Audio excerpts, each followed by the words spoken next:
I chair an organization called Leadership Principle, and there's a few alumni in here. And what we try to do is bring the community together. I've sent staff members to that program, and I've spoken to them many times. I often say How that, many here are graduates of leadership here? Okay. I knew there was something special about this.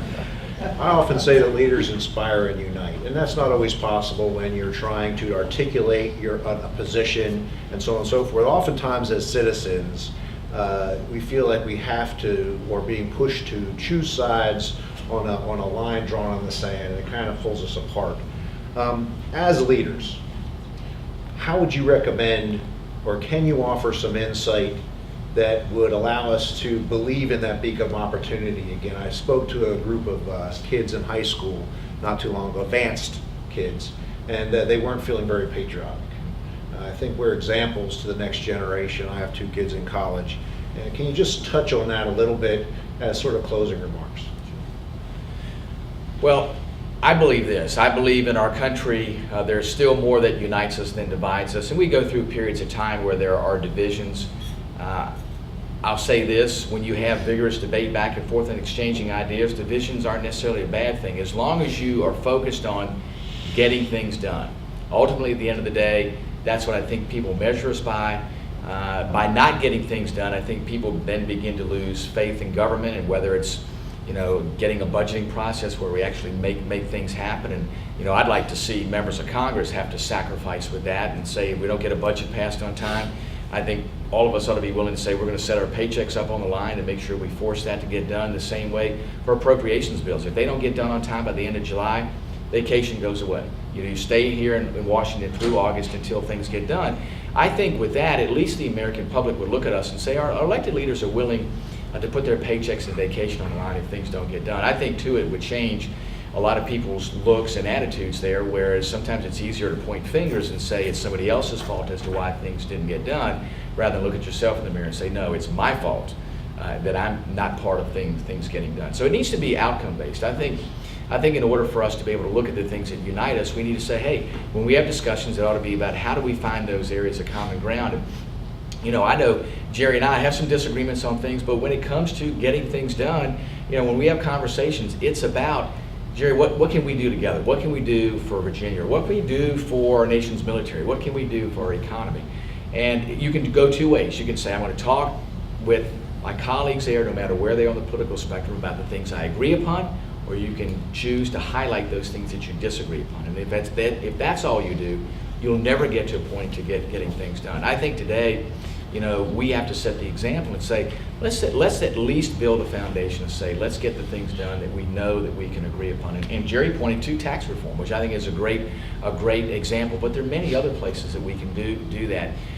We can, I think, reinstill people's confidence in government, but it will only be reinstilled if we can actually show that we can get some things done. Again, if all you're going to do is focus on differences, it won't happen. If you can say, hey, there are a few things we agree upon, but let's get those things done, I think it'll happen. And I'll close with this. I think a great perspective was given to us by Sir Winston Churchill. It was at the time when England was in the throes of conflict with Nazi Germany. And as you know, the U.S. wasn't quick to jump in. We know the time from Chamberlain to Churchill, the United States being at best sometimes ambivalent about it, and Churchill said this, which I think captures it perfectly. He said, the United States is the greatest nation the world's ever known, and it always does the right thing after it's exhausted every other possibility. And folks, sometimes that's where we go in this political process. Our founding fathers meant for our process to operate slowly.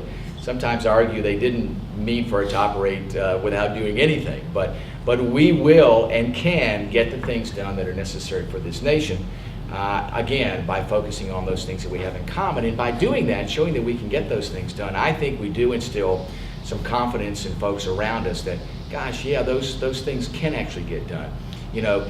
Gerry and Rob can actually work on some things and get those things done together. So I always look at the glass half full, and that our nation is still the greatest nation the world's ever known, and our best years are still ahead of us.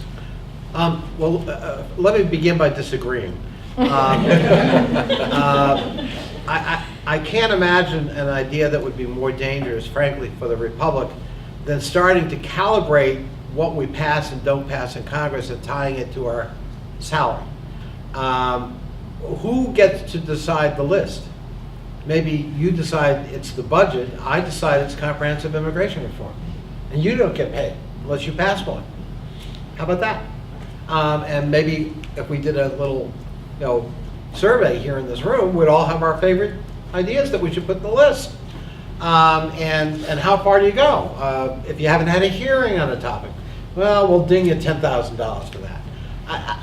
It's just not the way to incentivize, and it's begging the question of what causes dysfunctionality in our politics. I certainly agree with Rob on the rest of what he said. Look, this incivility in our politics comes from our own selves. None of us got to Congress by immaculate conception. Someone voted for us. And if you look at the polarization in our country that's in front of your eyes on television right now, right? It's a very polarized country. Virginia's a very divided state. And so the reward and punishment system for getting along and cooperating is not what we'd like it to be. We all say, why can't you all just get along and just sing kumbaya and hold hands and pass stuff and fix our problems? Is that how we vote, though, when we have a chance? No. Generally, we vote for the person, depending on our political point of view, who's the loudest, strongest advocate for that point of view. And often tied with the phrase, he or she at least doesn't compromise. He or she doesn't play footsie with that other side. And so our politics are broken at the ground level. And it seeps up. It didn't get invented at Congress. But if you're going to be a successful politician, you quickly learn what's rewarded and what's punished. Not what you say you'll reward and punish. What do you do? And that makes it hard. That makes it hard in our polity. But having said that, I practice a few things, and I think Rob does too. I may disagree with Rob and do, philosophically, value-wise, our politics, some of our votes, but you'll never hear me say an unkind word about Rob Wittman. And I don't think I am aware of any unkind thing Rob Whitman's ever said about me. And that's a critical part of the glue. Don't go to people's motivations. Don't question their intentions and their sincerity. Deal with the issue. Our politics were created to have arguments, but not to go at the essence of the person making them. I stipulate you're as sincere as I am, that you mean well too, that you want to leave it a better place than you found it. We just have a difference of opinion about how best to do that. Can we resolve that? Yes. We all have to give a little and take a little. And that's the part that's broken down. So we have to restore our civility. We have to kind of guard ourselves in being more tolerant of another point of view and conceding that even though that point of view is not mine, it still might inform me. He still might have something to say that I got to listen to, or I could learn from, or that might even be a better idea than I had. If we can do that, and that doesn't seem impossible, we can fix this. And I agree finally with Rob. The other thing is look for common ground. We're probably not going to agree on the big stuff. But that doesn't mean there isn't a lot of common ground we can't find to agree on. And when you do that and you succeed, you're building blocks toward the bigger stuff. Because you know what?